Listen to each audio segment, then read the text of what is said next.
Hi guys, welcome in the Sonu competition classes. So guys, हम Rajasthan police constable के लिए कुछ इंपॉर्टेंट क्वेश्चनों को डिस्कस कर रहे थे, इंपॉर्टेंट टॉपिक्स को हम डिस्कस कर रहे थे, जिसमें हमने अपने लास्ट वाले वीडियो में वित्त आयोग, निर्वाचन आयोग, नीति आयोग, काफ़ी इंपॉर्टेंट क्वेश्चनों को हमने एंड इंपॉर्टेंट टॉपिक्स को हमने एमसीक्यू के द्वारा सॉल्व किया था, उनको डिस्कस किया था। ओके, मैंने आपको सभी इंपॉर्टेंट टॉपिक्स को क्लियर करवा दिया था।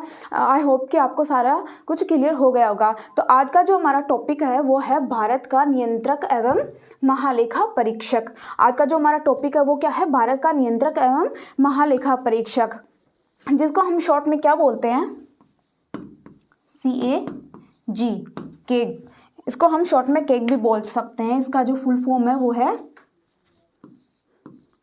COMP,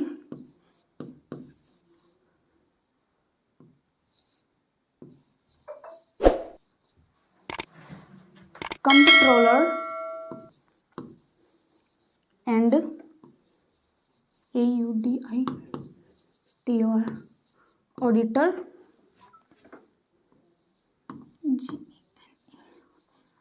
auditor general. इसका फुल फॉर्म क्या है? कंट्रोलर एंड ऑडिटर जनरल, जिसका हम शॉर्ट में क्या बोल सकते हैं? कैग। कैग भी इसको शॉर्ट में हम बोल सकते हैं। तो आज का जो टॉपिक वो क्या रहेगा?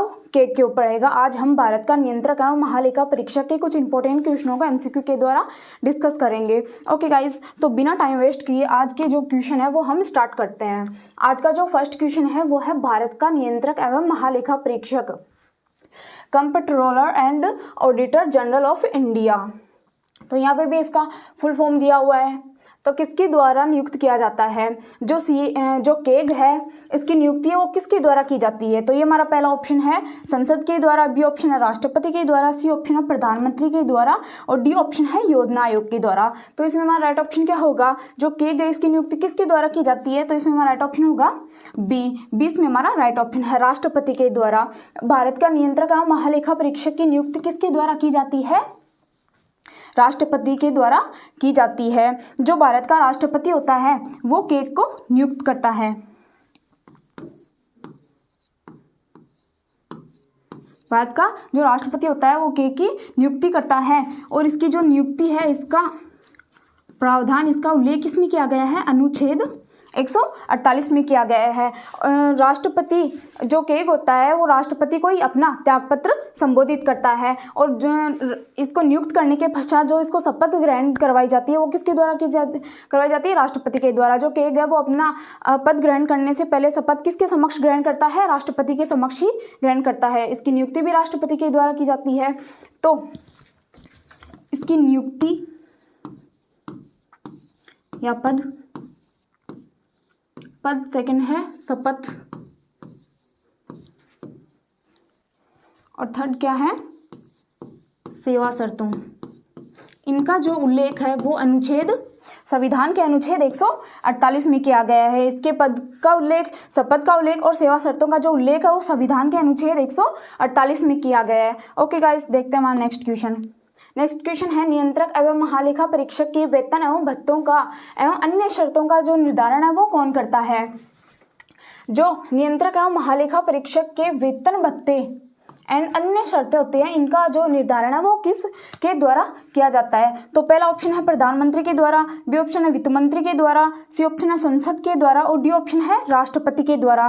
तो इसमें हमारा राइट ऑप्शन क्या होगा? जो नियंत्रक एवं महालेखा परीक्षक है इनको वेतन भत्ते, इनके जो वेतन भत्ते होते हैं, इनको जो पेंशन वगैरह दी जाती है, इनका निर्धारण किसके द्वारा किया जाता है? तो इसमें हमारा राइट ऑप्शन होगा सी, संसद के द्वारा। संसद इनके वेतन भत्तों का निर्धारण करती है। और इनके जो वेतन भत्ते हैं, अन्य शर्तें हैं, इनका उल्लेख भी अनुच्छेद 148 में किया गया है। और किसके द्वारा निर्धारण किया जाता है? संसद के द्वारा। तो इसमें हमारा राइट ऑप्शन हो गया सी। देखते हैं नेक्स्ट क्वेश्चन। नेक्स्ट क्वेश्चन है भारत के नियंत्रक एवं महालेखा परीक्षक को किस प्रकार से पद से हटाया जा सकता है? भारत का जो नियंत्रक एवं महालेखा परीक्षक है इसको किस प्रकार पद से हटाया जा सकता है? तो इसमें हमारा पहला ऑप्शन है उनके विरुद्ध न्यायालय में अभियोग दाखिल करके, बी ऑप्शन है उच्चतम न्यायालय के न्यायाधीश को पद से हटाने की प्रक्रिया की तरह है, और सी ऑप्शन है राष्ट्रपति से अपील करके, और डी ऑप्शन है उसे किसी भी प्रकार नहीं हटाया जा सकता। तो इसमें हमारा राइट ऑप्शन क्या होगा? इसमें हमारा राइट ऑप्शन हम देखेंगे, पहले मैं आपको आपको ये बता देती हूँ भाई, जो भारत का नियंत्रक और महालेखा परीक्षक है, इसका जो पद होता है वो किसके समान होता है? इसका जो पद होता है वो सर्वोच्च न्यायालय के न्यायाधीश के समान होता है। जो भारत का केग होता है उसका जो पद होता है वो सर्वोच्च न्यायालय के न्यायाधीश के समान होता है। तो भाई यहाँ पे आप आइडिया लगा सकते हो भाई, सर्वोच्च न्यायालय के न्यायाधीश के समान इसका पद होता है, तो इसको पद से भी किस प्रकार से हटाया जा सकता है? उच्चतम न्यायालय के न्यायाधीश को जिस प्रक्रिया के द्वारा पद से हटाया जाता है, उसी प्रक्रिया से हम केग को भी उसी प्रक्रिया के द्वारा अपने पद से हटाया जा सकता है। तो भाई हमने अपने पहले वाली वीडियो में हमने देखा था भाई, उच्चतम न्यायालय का जो न्यायाधीश होता है उसको पद से किस प्रकार से हटाया जा सकता है? महाभियोग प्रक्रिया के द्वारा। महाभियोग प्रक्रिया लगाकर उच्चतम न्यायालय के न्यायाधीश को पद से हटाया जा सकता है। और ये जो महाभियोग प्रक्रिया है वो किसके द्वारा लाई जाती है? संसद के द्वारा लाई जाती है। संसद के द्वारा महाभियोग प्रक्रिया लाई जाती है और महाभियोग प्रक्रिया लाने पर राष्ट्रपति के द्वारा उसे पद से हटाया जाता है। तो सेम यही प्रक्रिया किस में लगाई जाती है? भारत के नियंत्रक एवं महालेखा परीक्षक को पद से हटाने के लिए लगाई जाती है। भारत के नियंत्रक एवं महालेखा परीक्षक को राष्ट्रपति के द्वारा हटाया जाता है और संसद के द्वारा महाभियोग प्रक्रिया लाकर इसको पद से हटाया जा सकता है। ओके गाइज, यहाँ तक क्लियर हुआ। देखते हैं नेक्स्ट क्वेश्चन है, नियंत्रक एवं महालेखा परीक्षक के कार्यों की निगरानी कौन सी समिति के द्वारा की जाती है? नियंत्रक और महालेखा परीक्षक के जो कार्य हैं इनकी जो निगरानी है वो किस समिति के द्वारा की जाती है? तो पहला ऑप्शन है प्राक्कलन समिति के द्वारा, बी ऑप्शन है लोक लेखा समिति के द्वारा, सी ऑप्शन है राष्ट्रपति के द्वारा गठित समिति के द्वारा और डी ऑप्शन है प्रधानमंत्री के द्वारा गठित समिति के द्वारा। तो इसमें हमारा राइट ऑप्शन क्या होगा? इसमें हमारा जो राइट ऑप्शन है वो है बी, लोक लेखा समिति के द्वारा। जो नियंत्रक और महालेखा परीक्षक के जो कार्य होते हैं इनकी जो निगरानी है वो किसके द्वारा की जाती है? लोक लेखा समिति के द्वारा की जाती है। कैसे? क्योंकि जो केग है वो भारत की संचित निधि और राज्य की जो संचित नीति है इनका लेखा जोखा करता है। भारत की संचित निधि और राज्यों की जो संचित निधि होती है इनका लेखा जोखा करने का जो कार्य है वो किसका होता है? नियंत्रक एवं महालेखा परीक्षक का होता है। तो जो संघ व राज्यों की संचित निधि, संघ व राज्यों की जो संचित निधि होती है निधि, इनसे संबंधित रिपोर्ट, इनसे संबंधित जो संघ से संबंधित रिपोर्ट, संघ के संचित निधि से संबंधित रिपोर्ट वो किसको प्रदान करता है? राष्ट्रपति को देता है और राष्ट्रपति उसको संसद के पास, उसको संसद के पटल पर रखवाता है। तो संसद के द्वारा उसकी जांच पड़ताल करने के लिए लोक लेखा समिति का गठन किया जाता है। संसद के द्वारा लोक लेखा समिति का गठन क्यों किया जाता है? जो केग के द्वारा रिपोर्ट रखवाई जाती है, राष्ट्रपति को प्रदान की जाती है, तो राष्ट्रपति उस रिपोर्ट को कहाँ पे रखता है? संसद के पटल पर रखवाता है। राष्ट्रपति उस रिपोर्ट को कहाँ रखवाता है? संसद के पटल पर रखवाता है और संसद उस रिपोर्ट की जांच पड़ताल करने के लिए लोक लेखा समिति का गठन करती है। तो लोक लेखा समिति का गठन किसके द्वारा किया जाता है? संसद के द्वारा किया जाता है। तो जो लोक लेखा समिति है वो एक वित्तीय समिति है। ओके गाइज, और राज्यों की जो संचित निधि है उससे संबंधित रिपोर्ट है वो किसको सौंपता है? वो राज्यपाल, उस राज्य से संबंधित जो राज्यपाल होता है उसको सौंपता है। तो संघ से संबंधित रिपोर्ट किसको देता है? वो राष्ट्रपति को संबोधित करता है, राष्ट्रपति को सौंपता है। और राज्यों से संबंधित जो रिपोर्ट है संचित निधि की वो किसको देता है? राज्यपाल को देता है। तो जो राज्यपाल होता है वो कहाँ पे इसको किस पटल पर रखवाता है? विधानमंडल के पटल पर। तो यहाँ तो क्लियर हो गया है भाई, जो संघ से संबंधित है, संचित निधि से संबंधित जो रिपोर्ट है वो राष्ट्रपति को देता है और राष्ट्रपति संसद के पटल पर रखवाता है। और राज्यों से संबंधित जो रिपोर्ट होती है, संचित निधि से संबंधित जो रिपोर्ट होती है वो राज्यपाल को देता है, तो राज्यपाल उसको विधानमंडल के पटल पर रखवाता है। तो संसद के द्वारा उस रिपोर्ट की जांच पड़ताल करने के लिए लोक लेखा समिति की गठन किया जाता है। तो लोक लेखा समिति का जो अध्यक्ष होता है वो विपक्षी दल का नेता होता है।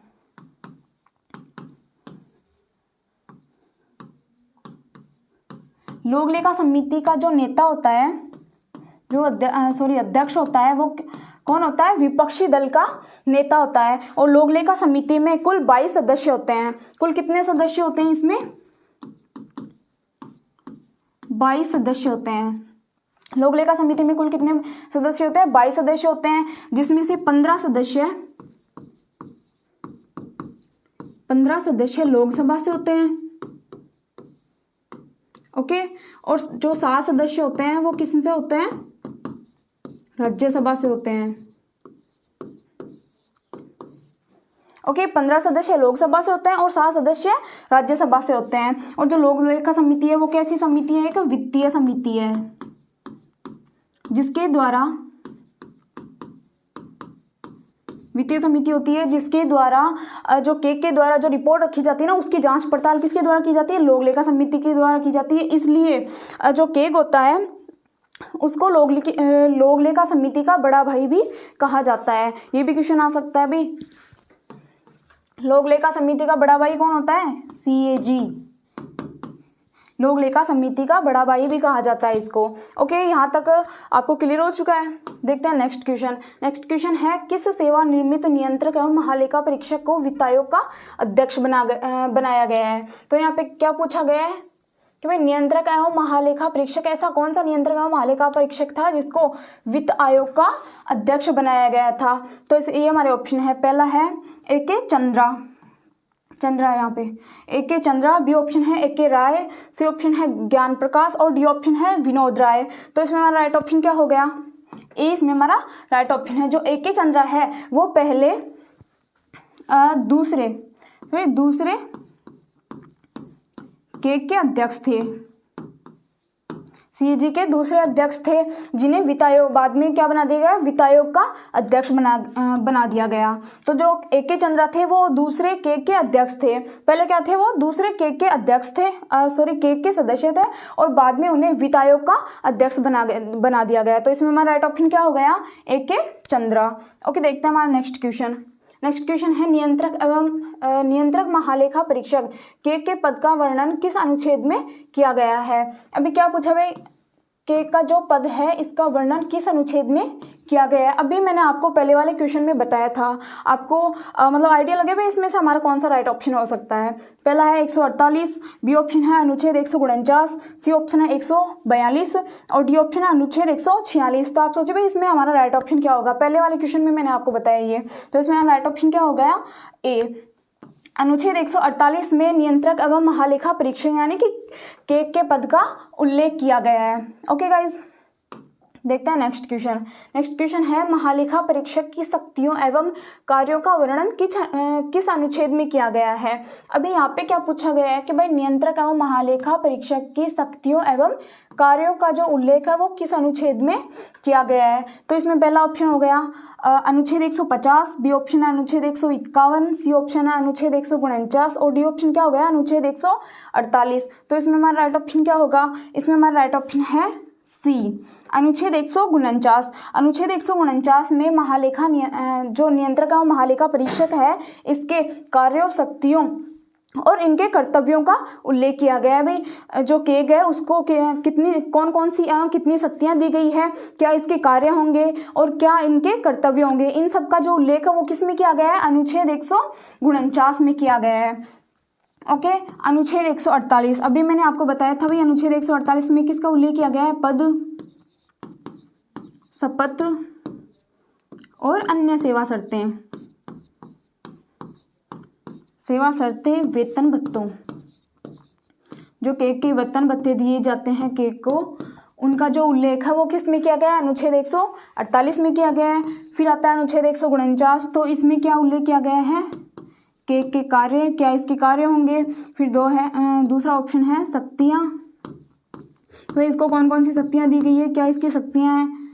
फिर तीसरा क्या है, इसके कर्तव्य, क्या इसके कर्तव्य होंगे, इनका उल्लेख इसमें किया गया है, अनुच्छेद 149 में किया गया है। फिर आता है अनुच्छेद 150, तो अनुच्छेद 150 में संघ एवं राज्यों के वित्त के लोक लेखा का उल्लेख किया गया है, लोक लेखा का उल्लेख किया गया है अनुच्छेद 150 में, ओके। फिर जो अनुच्छेद 151 है इसमें किसका उल्लेख किया गया है, अनुच्छेद 151 है, इसमें के द्वारा जो संचित निधि का लेखा जोखा रखा जाता है,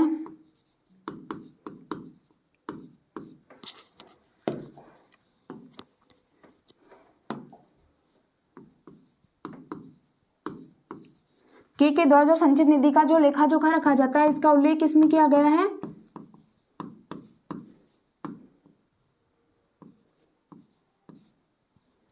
लेखा जोखा जो रखा जाता है इसका उल्लेख किसमें किया गया है? अनुच्छेद 151 में किया गया है। ओके, अनुच्छेद 148 में है इसके पद, शपथ और अन्य सेवा शर्तों का उल्लेख किया गया है। अनुच्छेद 149 में इसके कार्य, शक्तियां और कर्तव्यों का उल्लेख किया गया है। अनुच्छेद 150 में संघ और राज्यों के वित्तलोक लेखा आयोग का लेखाओं का उल्लेख किया गया है। और अनुच्छेद 151 में क्या है उल्लेख किया गया है? भाई जो के द्वारा राज्य एवं संघ की जो संचित निधि है इसकी जो रिपोर्ट है वो किसको प्रदान की जाएगी, किसको सौंपी जाएगी, और इसका जो भी आय व्यय का जो लेखा जोखा होता है इस और जो नियंत्रण होता है वो किसका होता है? केक का होता है। तो इसका जो उल्लेख है वो किस में किया गया है? अनुच्छेद 151 में किया गया है। चलिए देखते हैं नेक्स्ट क्वेश्चन।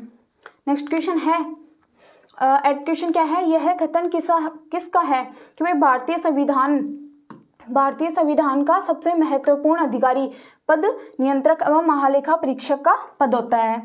ये किसके द्वारा कहा गया कि भाई जो सबसे महत्वपूर्ण अधिकारी है संविधान का जो सबसे महत्वपूर्ण अधिकारी पद होता है वो नियंत्रक एवं महालेखा परीक्षक का पद होता है। किसके द्वारा कहा गया है? ये हमारे ऑप्शन देखते हैं। पहला ऑप्शन है पंडित जवाहरलाल नेहरू के द्वारा, बी ऑप्शन है सरदार वल्लभ भाई पटेल के द्वारा, सी ऑप्शन है डॉक्टर राजेंद्र प्रसाद के द्वारा और डी ऑप्शन का क्या है? डॉक्टर भीमराव अंबेडकर के द्वारा। तो आप गाइज की सोचिए कि भाई इसमें ये ऑप्शन किसके द्वारा ये कथन किसके द्वारा कहा गया है? तो इसमें हमारा राइट ऑप्शन क्या होगा? डी, डॉक्टर भीमराव अंबेडकर के द्वारा कहा गया कि भाई संविधान में सबसे जो महत्वपूर्ण पद है, जो महत्वपूर्ण अधिकारी का पद है वो किसका है? केक का है। नियंत्रक एवं महालेखा परीक्षक का जो पद है वो संविधान में सबसे महत्वपूर्ण अधिकारी का पद है। ओके, और ये कथन किसका है? डॉक्टर भीमराव अंबेडकर का है। तो डॉक्टर भीमराव अंबेडकर ने ये कथन क्यों कहा कि भाई जो केक है वो जो संचित निधि होती है ना, संचित निधि जैसे सार्वजनिक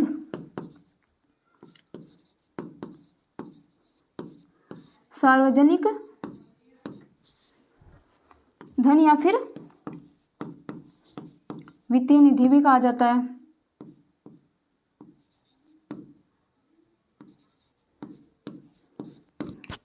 इसका जो संरक्षक है वो कौन है? केग है। इसका संरक्षक कौन है? केग है। जो संचित निधि होती है राष्ट्र और राज्यों की जो संचित निधि है इसका लेखा जोखा है, इसके आय व्यय का जो लेखा जोखा है, इसकी जो रिपोर्ट है वो किसके द्वारा लाई जाती है? केक के द्वारा लाई जाती है। तो केक को इसका संरक्षक भी बताया गया है। इसलिए डॉक्टर भीमराव अंबेडकर ने कहा है कि भाई जो संविधान में सबसे महत्वपूर्ण जो अधिकारी का पद है वो किसका है? केक का है। ओके गाइस, देखते हैं नेक्स्ट क्वेश्चन। नेक्स्ट क्वेश्चन है किस अधिनियम के तहत केक को सरकारी नियंत्रण से मुक्त कर उसे वैधानिक दर्जा दिया गया था? किस अधिनियम के तहत केक को सरकारी नियंत्रण से मुक्त करके कौन सा दर्जा दिया गया था? वैधानिक यानी कि कानूनी दर्जा दिया गया था। तो इसमें हमारे ऑप्शन है, पहला है भारत सरकार अधिनियम 1935 और दूसरा है बी भारत सरकार अधिनियम 1919, सी ऑप्शन है भारत सरकार अधिनियम 1947 और डी ऑप्शन है भारत सरकार अधिनियम 1956। तो इसमें हमारा राइट ऑप्शन क्या होगा? इसमें हमारा राइट ऑप्शन है बी, भारत सरकार अधिनियम 1919 के द्वारा जो केग है उसको सरकारी नियंत्रण से मुक्त करके कौन सा दर्जा दिया गया था? वैधानिक यानी कि कानूनी दर्जा दिया गया था। ओके गाइस, देखते हैं नेक्स्ट क्वेश्चन। नेक्स्ट क्वेश्चन है केक का कार्यकाल कितना है? अभी जो भारत का नियंत्रक और महालेखा परीक्षक है इसका कार्यकाल कितना है? तो गाइज मैंने अभी आपको बताया कि भाई जो केग होता है इसका पद किसके सम्मान होता है? केग का जो पद है वो किसके सम्मान होता है? सर्वोच्च न्यायालय के मुख्य न्यायाधीश के सम्मान होता है। सर्वोच्च न्यायालय के न्यायाधीश के सम्मान होता है। किसके सम्मान होता है? सर्वोच्च न्यायालय के न्यायाधीश के सम्मान होता है। तो इसका कार्यकाल है वो भी किसके सम्मान होगा? न्यायाधीश के सम्मान होगा। तो इसमें हमारा पहला ऑप्शन है 5 वर्ष, बी ऑप्शन है 6 वर्ष, सी ऑप्शन है 4 वर्ष और डी ऑप्शन है अनिश्चित। तो इसमें हमारा जो राइट ऑप्शन है वो क्या होगा? बी इसमें हमारा राइट ऑप्शन है। जो के गए इसका जो कार्यकाल है वो कितना है? 6 वर्ष या 65 वर्ष। इसका कार्यकाल कितना हो सकता है? या तो 6 वर्ष या 65 वर्ष, जो भी पहले होता है।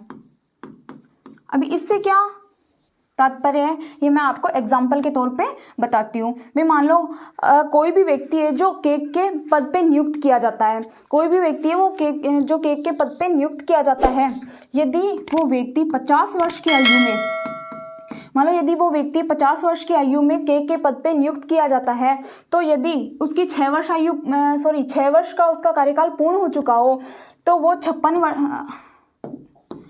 56 वर्ष की आयु में रिटायर्ड हो सकता है। ओके, यदि कोई भी व्यक्ति 50 वर्ष की आयु में केक के पद पे नियुक्त किया जाता है, तो यदि 6 वर्ष उसका पूर्ण हो गया हो पहले ही, तो वो 56 वर्ष की आयु में रिटायर्ड हो सकता है। क्लियर हुआ। फिर दूसरा है कि भाई 65 वर्ष, तो इसमें है कि भाई यदि कोई भी व्यक्ति 60 वर्ष की आयु में यदि वो केक के पद पे नियुक्त किया जाता है, तो यदि 65 वर्ष का जो कार्यकाल है वो पूर्ण होने पे, 65 वर्ष का कार्यकाल पूर्ण होने पे वो 65 वर्ष पे रिटायर्ड हो सकता है। ओके, तो इसमें उसका कार्यकाल कितना रहा? ओनली 5 वर्ष का, 5 वर्ष ही वो पद पे नियुक्त रहा, लेकिन 65 वर्ष की आयु पूर्ण करने पे वो रिटायर्ड हो सकता है। तो यहाँ तक आपको क्लियर हो चुका है भी, एग्जाम्पल के तौर पे मैंने जो भी क्लियर किया आपको क्लियर हो चुका ना, कि भाई यदि व्यक्ति 50 वर्ष की आयु में केक के पद में नियुक्त किया गया हो, तो वो 6 वर्ष पहले, यदि 6 वर्ष पूर्ण हो जाता है, तो वो 56 वर्ष की आयु में रिटायर्ड हो सकता है। ओके, फिर दूसरा एग्जांपल क्या है? यदि कोई व्यक्ति 60 वर्ष की आयु में केक के पद पे नियुक्त किया जाता है, तो वो 65 वर्ष आयु पूर्ण होने पर 65 वर्ष का कार्यकाल पूर्ण होने पे वो 65 वर्ष की आयु में अपने पद से रिटायर्ड हो सकता है, चाहे उसकी आयु उसने फिर 5 वर्ष ही कार्य क्यों ना किया हो। ओके गाइज, तो इसमें हमारा राइट ऑप्शन क्या हो गया? 6 वर्ष या फिर 65 वर्ष। ओके, देखते हैं नेक्स्ट क्वेश्चन है, भारत के प्रथम नियंत्रक महालेखा परीक्षक कौन थे? भारत के प्रथम नियंत्रक एवं महालेखा परीक्षक कौन थे? तो इसमें हमारा ऑप्शन है पहला एस रंगनाथन, बी ऑप्शन है ज्ञान प्रकाश, सी ऑप्शन है V Narahari Rao, D option है विनोद राय। तो इसमें हमारा राइट ऑप्शन क्या होगा? भारत के प्रथम नियंत्रक महालेखा परीक्षक पूछा गया है, तो इसमें हमारा राइट ऑप्शन क्या होगा? इसमें हमारा राइट ऑप्शन है सी। ओके, वी नरहरि राव इसमें हमारा राइट ऑप्शन हो गया। जो वी नरहरि राव थे वो स्वतंत्र भारत के प्रथम केग थे, यानी कि भारत के प्रथम स्वतंत्र भारत के प्रथम नियंत्रक एवं महालेखा परीक्षक थे वी नरहरि राव। स्वतंत्र भारत के प्रथम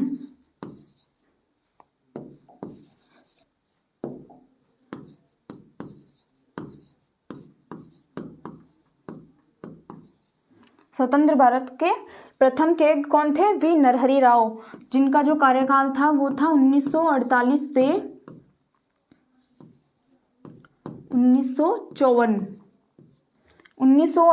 से 1954 तक का इनका कार्यकाल था। अभी जो केग है, जो भारत के प्रथम नियंत्रक और महालेखा परीक्षक का जो शुरुआत की गई थी वो कब की गई थी? 1858 में इसकी शुरुआत की गई थी। महालेखाकार के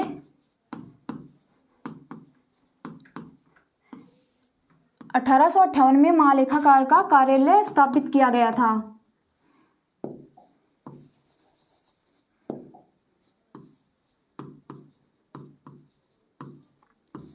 कब किया गया था? 1858 में महालेखाकार का कार्यालय स्थापित किया गया था, और इसकी जो शुरुआत है वो कब हुई?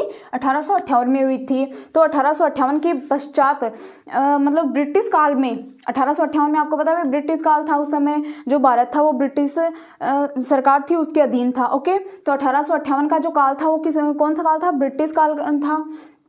तो 1860 में प्रथम ब्रिटिश भारत में 1860 का जो काल था वो ब्रिटिश काल था ना, ब्रिटिश भारत में, उल्टा लिख दिया।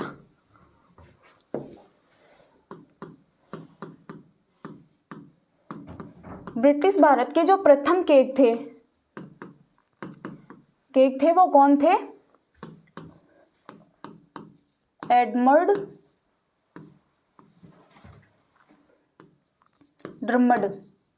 एडमंड ड्रमंड को प्रथम केग के रूप में नियुक्त किया गया था। कब? 1860 में। तो ब्रिटिश भारत के समय सर्वप्रथम केग कौन था?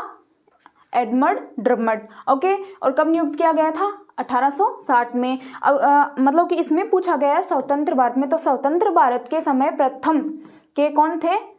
वी नरहरि राव। ओके, इनका कार्यकाल था 1948 से 1954। ओके गाइस, देखते हैं नेक्स्ट क्वेश्चन। नेक्स्ट क्वेश्चन है, निम्न में से कौन भारत के 13वें नियंत्रक एवं महालेखा परीक्षक थे? कौन से भारत के 13वें नियंत्रक एवं महालेखा परीक्षक थे? तो ये हमारे ऑप्शन है। पहला ऑप्शन है राजीव महर्षि, बी ऑप्शन है शशिकांत शर्मा, सी ऑप्शन है विनोद राय और डी ऑप्शन है वी.एन. कौल। तो इसमें हमारा राइट ऑप्शन क्या होगा? राइट ऑप्शन है ए। जो राजीव महर्षि थे वो 13वें नियंत्रक एवं महालेखा परीक्षक थे। 13वें केग थे। ओके, जो राजीव महर्षि थे वो 13वें भारत के नियंत्रक एवं महालेखा परीक्षक थे। अभी वर्तमान में 14वां केग चल रहा है, तो 14वें केग के जो नियंत्रक एवं महालेखा परीक्षक थे वो कौन थे, वो हम आगे देखेंगे। 17वें केंद्र सरकार के व्यय को नियंत्रित करने की शक्ति किसमें है? 17वें केंद्र सरकार के व्यय को नियंत्रित करने की जो शक्ति है वो किसमें है? तो पहला ऑप्शन है संसद में है, बी ऑप्शन राष्ट्रपति में, सी ऑप्शन क्या है? नियंत्रक एवं महालेखा परीक्षक में और डी ऑप्शन है केंद्रीय वित्त मंत्री में। तो इसमें हमारा राइट ऑप्शन क्या होगा? जो 17वें केंद्र सरकार का जो व्यय है उसको नियंत्रण करने की शक्ति किसको प्रदान की गई है? तो इसमें हमारा राइट ऑप्शन हो गया सी, नियंत्रक एवं महालेखा परीक्षक। नियंत्रक एवं महालेखा परीक्षक को 17वें केंद्र सरकार के व्यय को नियंत्रित करने की शक्ति प्रदान की गई है। भाई अभी आपको पता भी, जो नियंत्रक एवं महालेखा परीक्षक है इसका जो कार्य है वो क्या है? केंद्र और राज्यों की जो संचित निधि है इनके आय व्यय का लेखा जोखा रखना। ओके, क्योंकि जो संचित निधि है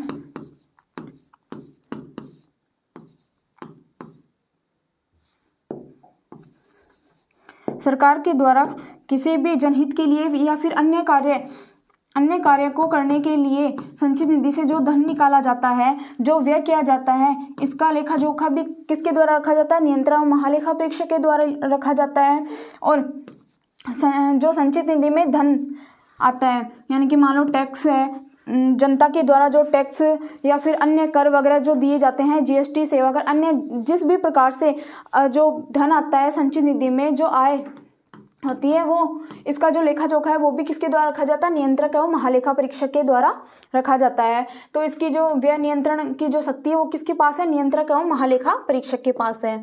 ओके गाइज, ये हमारा नेक्स्ट क्वेश्चन है, निम्नलिखित में से वह कौन सा अधिकारी है जो भारत सरकार के वित्तीय लेन देनों में लेखाकरण के लिए जिम्मेदार होता है? ऐसा कौन सा अधिकारी है जो वित्तीय लेन देन, क्या पूछा गया है? वित्तीय लेन देन में लेखाकरण के लिए जिम्मेदार होता है। तो ये हमारे ऑप्शन है, पहला है वित्त सचिव, बी ऑप्शन है नियंत्रक एवं महालेखा परीक्षक, सी ऑप्शन है महालेखा नियंत्रण और डी ऑप्शन है अध्यक्ष वित्त आयोग। तो इसमें आप मतलब कि आइडिया लगाओ कि भाई इसमें हमारा राइट ऑप्शन क्या हो सकता है। आप सोच रहे होंगे भाई इसमें हमारा राइट ऑप्शन है नियंत्रक एवं महालेखा परीक्षक, क्योंकि हमारा टॉपिक है वो चल रहा है नियंत्रक एवं महालेखा परीक्षक का। तो इसमें हमारा ये जो राइट ऑप्शन है वो नहीं होगा, नियंत्रक एवं महालेखा परीक्षक इसमें हमारा बिल्कुल भी राइट ऑप्शन नहीं होगा। यदि बाई चांस आपसे ये क्वेश्चन पूछ लिया जाए कि भाई भारत सरकार का वित्तीय लेन देन का जो लेखाकरण है इसका जिम्मेदार कौन होता है, तो इसमें नियंत्रक एवं महालेखा परीक्षक भी आप के टॉपिक आ सकता है, लेकिन ये हमारा ऑप्शन राइट नहीं होगा। इसमें जो हमारा राइट ऑप्शन है वो है सी, महालेखा नियंत्रक। महालेखा नियंत्रक है वो वित्तीय लेन देनों में लेखाकरण का जिम्मेदार होता है। ओके गाइज, तो अगर आपको ये क्वेश्चन पूछ लिया जाए, अगर आपसे एग्जाम में ये क्वेश्चन पूछ लिया जाए तो आपको इसका राइट ऑप्शन क्या देना है? महालेखा नियंत्रक है, जबकि इसका जो नियंत्रक का महालेखा परीक्षक है ये इसका राइट ऑप्शन नहीं होगा। ओके गाइज, देखते हैं नेक्स्ट क्वेश्चन है, भारत का नियंत्रक एवं महालेखा परीक्षक के किसके लिए मुख्य लेखाकार तथा लेखा परीक्षक के रूप में काम करता है? क्या पूछा गया है कि भाई जो भारत का नियंत्रक एवं महालेखा परीक्षक केग है वो किसके लिए मुख्य लेखाकार एवं लेखा परीक्षक के रूप में काम करता है? तो पहला ऑप्शन है संघ सरकार के लिए, बी ऑप्शन है राज्य सरकार के लिए, सी ऑप्शन है संघ तथा राज्य सरकार के लिए और डी ऑप्शन है न संघ सरकार के लिए और ना ही राज्य सरकार के लिए। तो इसमें हमारा राइट ऑप्शन क्या होगा? सी इसमें हमारा राइट ऑप्शन है। जो केग है वो किसके लिए कार्य करता है? संघ के लिए भी कार्य करता है और राज्य सरकार के लिए भी कार्य करता है। ये संघ की संचित निधि का भी लेखा जोखा रखता है और राज्य सरकार की संचित निधि का भी लेखा जोखा रखता है। और इसकी जो रिपोर्ट है, संघ की रिपोर्ट किसको संबोधित करता है? राष्ट्रपति को संबोधित करता है। और राज्य की जो रिपोर्ट है वो किसको संबोधित करता है? राज्यपाल को संबोधित करता है। ओके, तो जो केग है, भारत का नियंत्रक और महालेखा परीक्षक है, वो किसके लिए कार्य करता है? संघ तथा राज्य सरकार दोनों के लिए कार्य करता है। ओके गाइस, देखते हैं नेक्स्ट क्वेश्चन। नेक्स्ट क्वेश्चन है, निम्नलिखित में से किसके द्वारा भारत के नियंत्रक एवं महालेखा परीक्षक के पद का सृजन किया गया था? किसके द्वारा भारत के नियंत्रक एवं महालेखा परीक्षक के पद का सृजन किया गया था? तो ये हमारे पहला ऑप्शन है संसदीय अधिनियम के द्वारा, बी ऑप्शन है संविधान के द्वारा, सी है मंत्रिमंडल के संकल्प के द्वारा और डी ऑप्शन है इनमें से कोई नहीं। तो इसमें हमारा राइट ऑप्शन क्या होगा? जो केग का जो पद है वो किसके द्वारा सृजन किया गया था? इसमें हमारा राइट ऑप्शन होगा संविधान। संविधान के द्वारा इसका पद सृजन किया गया था, क्योंकि जो केग है वो एक संवैधानिक समिति है ना, संविधान से संबंधित है ये, क्योंकि इसका उल्लेख इसमें किया गया है, संविधान के अनुच्छेदों में किया गया है। ओके, जो केग है इसका उल्लेख संविधान के अनुच्छेद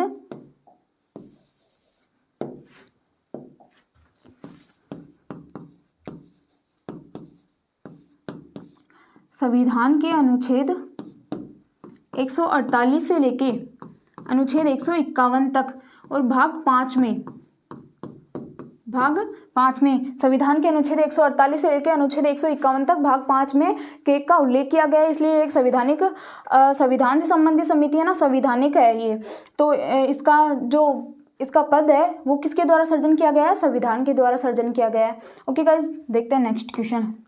नेक्स्ट क्वेश्चन है, निम्नलिखित कर्तव्यों में से कौन से एक भारत का नियंत्रक एवं महालेखा परीक्षक के द्वारा पालन नहीं किया जाता है? ऐसा कौन सा कर्तव्य है जो भारत के नियंत्रक केग के द्वारा उसका पालन नहीं किया जाता है? और कौन कौन से कार्य है जो केग के द्वारा किए जाते हैं? ये हमारे ऑप्शन में हम देखेंगे। तो पहला ऑप्शन है भारत के संचित निधि से होने वाले सभी व्ययों की लेखा परीक्षा करना और उनके संबंध में प्रतिवेदन प्रस्तुत करना। क्या बोला गया है? भारत की संचित निधि में होने वाले सभी व्ययों का लेखा परीक्षा करना, सभी व्ययों की लेखा परीक्षा करना, और दूसरा है उसके संबंध में प्रतिवेदन प्रस्तुत करना। ओके, फिर बी ऑप्शन है आकस्मिकता निधि और लोक लेखाओं से होने वाले सभी व्ययों की लेखा परीक्षा करना ना, आकस्मिक निधि और लोक लेखाओं में होने वाले सभी व्ययों की लेखा परीक्षा करना, और दूसरा है उसके संबंध में प्रतिवेदन प्रस्तुत करना। ओके गाइज, तो इसमें हमारा पहला ऑप्शन भी सही है, जो केग है उसके द्वारा पहला कार्य भी किया जाता है। भारत की संचित निधि से होने वाले सभी व्ययों का लेखा जोखा है वो किसके द्वारा रखा जाता है? भारत के नियंत्रक और महालेखा परीक्षक के द्वारा रखा जाता है। फिर बी ऑप्शन आता है आकस्मिक निधि और लोक लेखाओं से संबंधित व्ययों का लेखा जोखा रखना और उनके संबंध में प्रतिवेदन यानी कि उसकी रिपोर्ट प्रस्तुत करना। तो ये ऑप्शन भी हमारा सही है, यानी कि इसमें केग के द्वारा ये कार्य भी किए जाते हैं, बट यहाँ पे नहीं किए जाने वाला पूछा गया है। पहले मैं किए जाने वाला बता रही हूँ आपको। तो पहला ऑप्शन भी सही है और बी ऑप्शन भी सही है, ये दोनों कार्य केग के द्वारा किए जाते हैं। फिर सी ऑप्शन देखते हैं। तो सी ऑप्शन है सभी व्यापार निर्माण और हानि लेखाओं की लेखा परीक्षा प्रस्तुत करना और उसके संबंध में प्रतिवेदन प्रस्तुत करना। तो ये ऑप्शन भी हमारा सही है। ये जो ऑप्शन है, ये जो कार्य है वो भी केग के द्वारा किया जाता है। सभी व्यापार निर्माण लाभ और हानि से जो लेखा जोखा, इनका जो लेखा जोखा रखा जाता है वो भी केग के द्वारा रखा जाता है, और इनकी जो रिपोर्ट है वो भी केग के द्वारा प्रस्तुत करवाई जाती है। ओके, तो ये ऑप्शन भी सही है भाई। ये तीनों ही जो कार्य हैं वो केग के द्वारा किए जाते हैं। अभी जो हमारा चौथा ऑप्शन है उसको और देख लेते हैं। तो चौथा ऑप्शन है सार्वजनिक धन की प्राप्ति और निर्गम का नियंत्रण करना, और यह सुनिश्चित करना कि सार्वजनिक राजस्व कोष में जमा हो। सार्वजनिक धन की प्राप्ति और निर्गम का नियंत्रण करना, और ये इसका लेखा जोखा रखना कि भाई सार्वजनिक राजस्व है वो राजकोष में क्या हो? जमा हो। तो ये जो कार्य है वो केग के द्वारा नहीं किया जाता है। तो इसमें हमारा, इस क्वेश्चन को देखते हुए हमारा राइट ऑप्शन क्या होगा? डी इसमें हमारा राइट ऑप्शन है। ओके, जो डी ऑप्शन है वो हमारा इसमें इस क्वेश्चन को देखते हुए सही है। ओके, तो ये जो तीनों कार्य है वो केग के द्वारा किए जाते हैं, बट जो डी ऑप्शन है वो केग के द्वारा, ये जो डी कर्तव्य है वो केग के द्वारा नहीं किया जाता है। तो इसमें हमारा राइट ऑप्शन हो गया डी। ओके गाइस, देखते हैं नेक्स्ट क्वेश्चन। नेक्स्ट है निम्नलिखित में से कौन भारत में सार्वजनिक परस का संरक्षक भी कहलाता है? कौन सार्वजनिक परस का संरक्षक भी कहलाता है। अभी सार्वजनिक परस क्या है, पहले मैं ये आपको बता देती हूँ भाई सार्वजनिक परस का मीन्स क्या है, मतलब सार्वजनिक परस का मतलब क्या है, किसको कहा गया है सार्वजनिक परस। सार्वजनिक परस किसको कहा गया है, सोच सकते हो आप। सार्वजनिक परस संचित निधि को कहा गया है। किसको कहा गया है, संचित निधि को सार्वजनिक परस कहा गया है। अभी क्यों कहा गया है सार्वजनिक परस संचित निधि को, इसलिए कहा गया है क्योंकि भाई अभी मैंने आपको बताया जो जीएसटी है, जो टैक्स वगैरह है, जो नागरिकों के द्वारा भरे जाते हैं ना, जो भारत के नागरिकों के द्वारा जो टैक्स जीएसटी या अन्य जो सेवा कर जो दिए जाते हैं, वो उनका जो पैसा है वो कहाँ पे जाता है, संचित निधि में जाता है। ओके, तो वो पैसा किसका होता है, भारत के नागरिकों का होता है, यानी कि सार्वजनिक धन होता है ना, वो सभी का होता है, सभी के द्वारा भरा जाता है, तो वो सार्वजनिक परस हो गया। परस का मतलब कि धन, सार्वजनिक धन, तो ये संचित निधि को कहा जाता है। ओके, तो संचित निधि में जो धन जाता है वो किसका होता है, भारत के नागरिकों का होता है, इसलिए वो सार्वजनिक हो जाता है ना, इसलिए इसको सार्वजनिक धन भी कहा जाता है। अभी इसमें पूछा क्या गया है कि सार्वजनिक परस का संरक्षक किसे कहा जाता है। अब इसका संरक्षक किसे कहा जाता है, तो ये हम ऑप्शन देखते हैं। पहला है नियंत्रक और महालेखा परीक्षक, बी ऑप्शन है भारत का राष्ट्रपति, सी ऑप्शन है प्रधानमंत्री और डी ऑप्शन है सर्वोच्च न्यायालय। तो इसमें हमारा राइट ऑप्शन क्या होगा, सार्वजनिक परस का संरक्षक किसको कहा गया है, सार्वजनिक परस का संरक्षक नियंत्रक एवं महालेखा परीक्षक को कहा गया है। ओके, क्योंकि जो नियंत्रक और महालेखा परीक्षक है इसके द्वारा ही इसका लेखा जोखा रखा जाता है, यही देखता है भी कितना इससे व्यय हुआ है और कितना इसमें आय हुई है। ओके, तो आय व्यय का जो लेखा जोखा है वो नियंत्रक और महालेखा परीक्षक के द्वारा रखा जाता है संचित निधि का, चाहे वो राष्ट्र से संबंधित हो या फिर चाहे वो संघ से संबंधित हो, चाहे वो राज्य से संबंधित हो। ओके गाइज, और इसकी रिपोर्ट भी नियंत्रक और महालेखा परीक्षक के द्वारा दी जाती है। तो इसमें हमारा राइट ऑप्शन हो गया ए, नियंत्रक एवं महालेखा परीक्षक, इसको सार्वजनिक परस का संरक्षक भी कहा जाता है। तो देखते हैं नेक्स्ट क्वेश्चन। नेक्स्ट क्वेश्चन है निम्नलिखित में से किसकी लेखा समीक्षा करने का अधिकार नियंत्रक एवं महालेखा परीक्षक को है। किसकी समीक्षा करने का अधिकार नियंत्रक और महालेखा परीक्षक को है। तो पहला ऑप्शन है भारत की संचित निधि, बी ऑप्शन है राज्य की संचित निधि, सी ऑप्शन है प्रत्येक संघ शासित प्रदेश हो जहां विधानसभा हो और उसकी राज्य संबंधी व्यय संबंधित लेखा हो, तो और डी ऑप्शन है उपयुक्त सभी। तो इसमें हमारा राइट ऑप्शन क्या होगा, इसमें पूछा गया है भाई किसकी लेखा करने का अधिकार नियंत्रक और महालेखा परीक्षक को है। तो नियंत्रक और महालेखा परीक्षक के द्वारा किसका लेखा जोखा किया जाता है, भारत की संचित निधि का किया जाता है। ओके, भारत की संचित निधि का भी लेखा जोखा किसके द्वारा किया जाता है, के द्वारा किया जाता है। फिर बी ऑप्शन है राज्य की संचित निधि, तो राज्य की संचित निधि का लेखा जोखा भी के द्वारा किया जाता है। फिर सी ऑप्शन आता है प्रत्येक संघ शासित प्रदेश जहां विधानसभा और उसकी सभी व्यय संबंधी लेखा जोखा, तो वो भी के द्वारा किया जाता है। प्रत्येक संघ शासित प्रदेश जहाँ पे विधानसभाएं हों, ओके, जहाँ पे विधानसभाएं हों, इनका जो लेखा जोखा है वो भी किसके द्वारा, इनकी संचित निधि का जो लेखा जोखा है वो भी के द्वारा किया जाता है। तो ये ऑप्शन भी सही है। तो इसमें हमारा राइट ऑप्शन क्या होगा, डी इसमें हमारा राइट ऑप्शन हो गया। ये जो सभी का है इन सभी का जो लेखा जोखा है, संचित निधि का जो लेखा जोखा है वो भारत के नियंत्रक एवं महालेखा परीक्षक के द्वारा किया जाता है। तो इसमें हमारा राइट ऑप्शन हो गया डी। ओके, देखते हैं नेक्स्ट क्वेश्चन। नेक्स्ट क्वेश्चन है लेखा परीक्षण का मुख्य उद्देश्य किसके व्यय पर नियंत्रण करना होता है।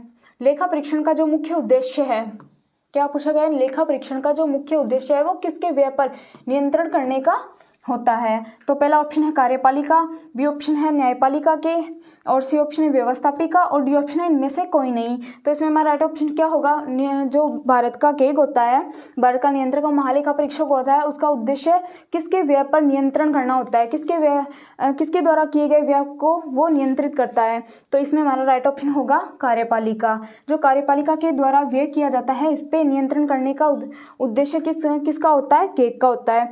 ओके, जो भारत की संचित निधि, राज्यों की संचित निधि, सभी केंद्र शासित प्रदेशों की संचित जहाँ पे विधानसभाएं हों उनकी संचित निधि, उन सभी का लेखा जोखा और कार्यपालिका के द्वारा जो व्यय किया जाता है, इनको नियंत्रण करने का जो उद्देश्य है वो किसका होता है, भारत के नियंत्रण एवं महालेखा परीक्षक का होता है। ओके